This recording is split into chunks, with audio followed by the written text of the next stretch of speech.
We came to the United States because there's a lot of war in my country and the life is very hard in my country. The Taliban, the Al-Qaeda, like terrorist groups used to blow up schools. My dad said, we can't stay in this country anymore.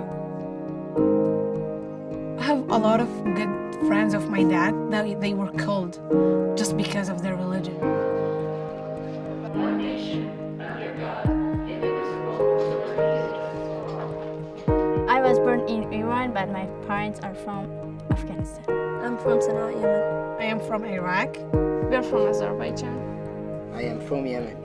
I'm from Syria.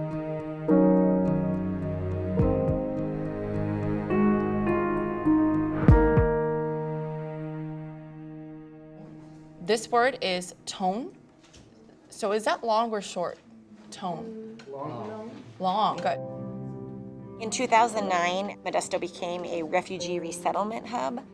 And so our Middle Eastern war refugee student population was something that we did not anticipate. We're very lucky to have the Language Institute because there's nothing like this anywhere else.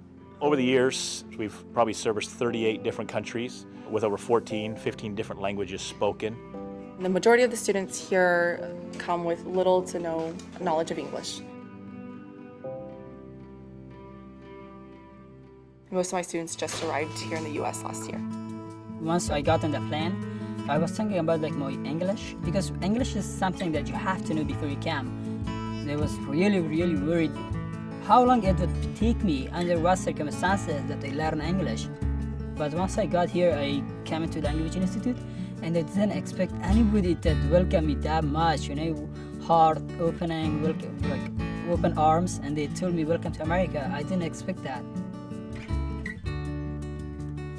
When I first came to the Language Institute, there were people who can understand me, understand the conflicts I went through, and can relate more to the problems I have.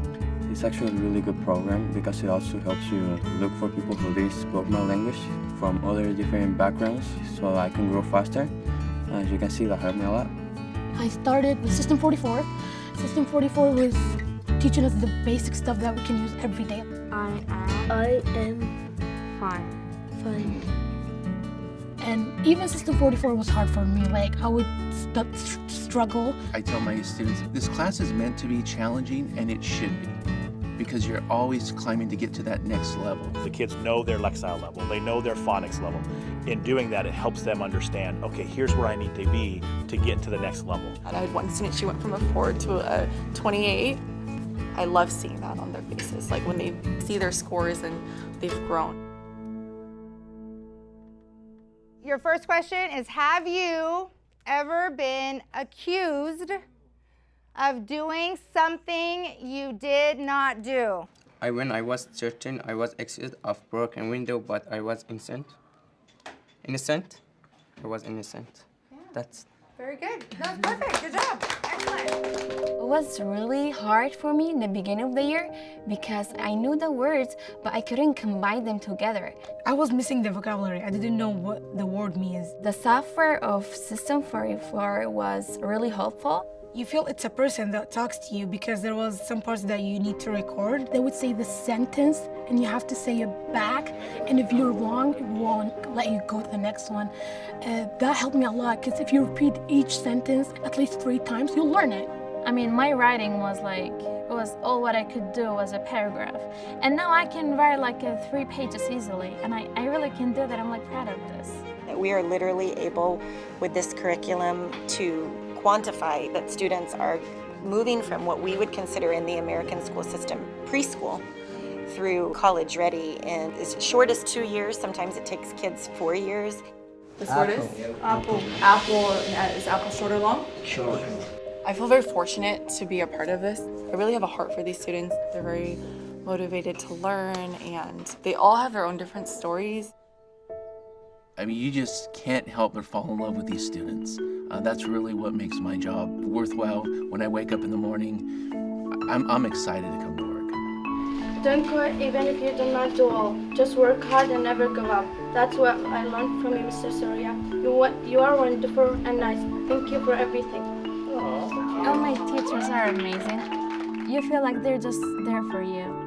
It's beyond just the classroom, really. It's empowering them and their entire family of, the resources we have available in the community, what it means for them to be in this country and how they can really define their own American dream. Miss Bird is the one who's helping us with like everything, even if it's not about English. My home is 3 miles away from here. My dad didn't have a car, so I had to walk all the way. Miss Bird, when they saw me, she stopped her car, so I just jumped in and said, oh, okay, sounds good to me. So for the next day, she brought me a bike. She brought not only me a bike, she brought 3 bikes. That was something that nobody would do it except Americans. My life has become better because I know these students and because I'm able to just connect with them. But I hope that I could be one of the American people anyway that really shows them that, hey, we love you, we want you here, and we see your efforts and your hard work. I'm graduating this year. I'm going to Chico State. The career that I want to be is architect or engineer. My really big goal is Stanford right now. I'm thinking to be a dentist, but I don't want to be a dentist. I want to be a good one. So I want to be a good dentist. Even though you don't know English, by trying and trying and trying and don't give up, you're gonna make your future.